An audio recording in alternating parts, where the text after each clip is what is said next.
যারা ছিল জমিদার তাদের খুব দাপট ছিল। দাপটার কারণে অনেক নিরীহ মানুষদেরকে নির্যাতন করছে। আমাদের দাদা দাদিরা বলতো মানে আমাদের এখানে যারা আসে, ঘুরতে আসে, তারা মানে তাড়াতাড়ি চলে যায় সন্ধ্যা হওয়ার আগে। দিনের আলোতে এই প্রাসাদটি সুন্দর মনে হলেও সূর্য ডুবলেই সাতগ্রাম জমিদার বাড়িতে নামে এক অদ্ভুত নিস্তব্ধতা। স্থানীয়রা বলেন এই দেয়ালের ভেতরে আজও কারো দীর্ঘশ্বাস প্রতিধ্বনি হয়, কিন্তু কার সেই আত্মা, কেন আজও মুক্ত হতে পারেনি সে? সব শহর কথা বলে না, কিন্তু কিছু ধ্বংসাবশেষ চিৎকার করে তার সোনালী অতীতের কথা জানান দেয়। ২৫০০ ধুলোমাখা পথের শেষে দাঁড়িয়ে আছে ঠিক এমনই এক রাজপ্রাসাদ, সাতগ্রাম জমিদার বাড়ি। শ্যাওলা ধরা এই দেয়ালগুলো সাক্ষী হয়ে আছে হাজারো শৌখিন গল্পে। এর এক একটি কারুকাজ করা থাম যেন থমকে যাওয়া সময়ের মহাকাব্য। আপনি কি কখনো অনুভব করেছেন সেই জৌলুস যা আজ কেবলই স্মৃতি? আচ্ছা, কেমন হতো যদি আপনি হুট করে ১০০ বছর পিছিয়ে যেতেন? ঢাকার খুব কাছেই ২৫০০ আছে এমন এক লুকানো প্রাসাদ যার কথা অনেকেই জানে না।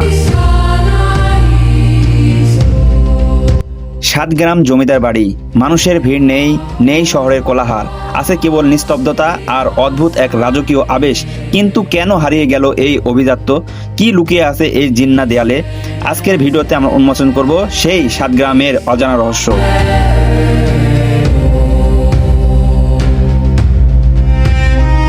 ২৫০০ এই সাতগ্রাম জমিদাররা ছিলেন অত্যন্ত প্রতাপশালী। বলা হয় তাদের অভিজাত্য আর শৌখিনতার পাশাপাশি ১০ গ্রামকে টেক্কা দিত। কিন্তু ইতিহাস সাক্ষী, প্রতিটি রাজপ্রাসাদের অন্ধকক্ষে লুকিয়ে আছে কিছু না কিছু অন্ধকার সত্য কথা।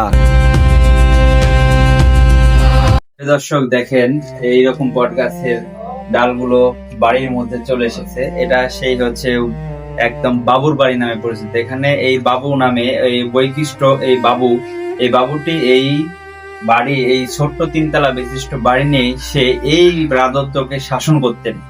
তার শাসন আমলে কোনো কেউ কোথাও থেকেও এক পাও এদিকে ওদিকে যেতে পারত না। এই বাড়ির অন্দরমহলের কোনো এক বিশেষ ঘরে জমিদারদের পরিবারের এক সদস্য অপমৃত্যু ঘটেছিল। কেউ কেউ বলেন আজও অমাবস্যার রাতে সেই পরিত্যক্ত বারান্দায় কারো না কারো পায়ের শব্দ শোনা যায়। গ্রামের বয়স্কদের মতে এই বাড়ির একটি নির্দিষ্ট সিঁড়ি দিয়ে রাতে কেউ উঠতে চাইলে তার বুকে এক অজানা ভয় দানা বাঁধে।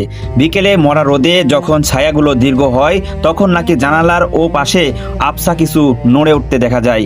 এ কি মনের ভুল, নাকি অতীতের কোনো তৃপ্ত আত্মা আজও পাহারা দিচ্ছে হারানো সেই রাজত্বকে? প্রিয় দর্শক, এখানকার বাড়িতে সেই বাবুর বাড়িতে এসে একটি স্থানীয় লোকের সঙ্গে দেখা হলো। তো এই ভাইয়ের সঙ্গে কথা বলবো আসলে এই বাড়ির রহস্য কি এবং কিভাবে এই বাড়িতে সৃষ্টি হয়েছে এবং কেন এখানে আসতে বারণ করা হয়েছে।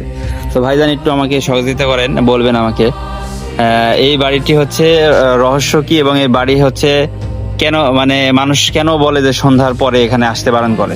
আসলে আমি স্থানীয় হিসেবে বলতে পারি, এখানে মানে এই বাড়িটি মানে যে শাসন ব্যবস্থা যে করছে বা যারা ছিল জমিদার তাদের খুব দাপট ছিল। দাপটার কারণে অনেক নিরীহ মানুষদেরকে নির্যাতন করছে। আমাদের দাদা দাদিরা বলতো নির্যাতন অবিচার হয়েছেন, মানে যার কারণে এখানে একটা পরবর্তীতে ভৌতিক একটা পরিবেশ তৈরি হয়েছে। ভৌতিক পরিবেশে তৈরির কারণে মানে মানুষ বিভিন্ন সময় মানে আমাদের এখানে যারা আসে, ঘুরতে আসে, তারা মানে তাড়াতাড়ি চলে যায় সন্ধ্যা হওয়ার আগে। এরপর নাকি অনেকে অনেক কিছু দেখে, বাট আমি এখানে স্থানীয় হিসেবে আমি কখনো কিছু দেখিনি, বাট আমি শুনছি আমাদের মুরব্বীরা বলতো যে এখানে ভৌতিক এক পরিবেশ, এখানে সন্ধ্যার পর না যায় ভালো, না আসাই ভালো। তো এই সুবাদে মানে দিনের বেলা এখানে একটু হাঁটাহাঁটি করি, বাট সন্ধ্যার আগে আমরা চলে যাই, খুব দ্রুতই চলে যাই। দেখেন আপনি উপরের দিকে তাকিয়ে দেখেন এই বাড়িটার অবস্থা কি। বাড়িটা শুধু পুরনো নয়, ইসাখা আমল আপনারা শুনতে পারছেন ইসাখা আমলে কেমন ছিল, সেই আমল থেকে এই বাড়িটা মানে এই বাড়িটার অবস্থা এত পরিমাণ এখনো যে টিকে আছে। এটা ছোট বাড়ি না, বাট অনেক বড় ছিল। বাড়িটা বড় ছিল, এখন মানে বিভিন্ন সময়ের ধ্বংসাবশেষে মনে করেন এখন এই পর্যায়ে পর্যন্ত আছে। এরকমই থাকবে, এরকম আস্তে আস্তে ক্ষয় হবে। বাড়ির অবস্থা দেখছেন, বট গাছের একদম শিকড় দিয়ে পেঁচিয়ে কি অবস্থা করছে। আসেন ভাই আমি আপনাকে দেখাই। দেখেন বাড়িটা ভিতর দিয়ে কি ধ্বংস হওয়া, মানে পুরো একটা ভৌতিক অবস্থা আমাদের এখানে। আপনি আসেন দেখাই একটা জিনিস। এই যে করিডোরটা দেখতেছেন, এই রুমটা, এটা ছিল সেই আমলের বাবু যে বাড়িটি নির্মাণ করছে, যে জমিদার হিসেবে শাসন করছে, তার নিত্যখানা ছিল এখানে। তারা আমোদ ফুর্তি করতো, তারা অনেক মানুষজন মিলে তাদের পোশাকারে রাজারা সবাই মিলে এখানে, জমিদাররা মিলে এখানে আমোদ ফুর্তি হতো নারীদের নিয়ে। সেই জায়গাটা এটা ছোট, বাট এখন ছোট, অনেক বড় ছিল।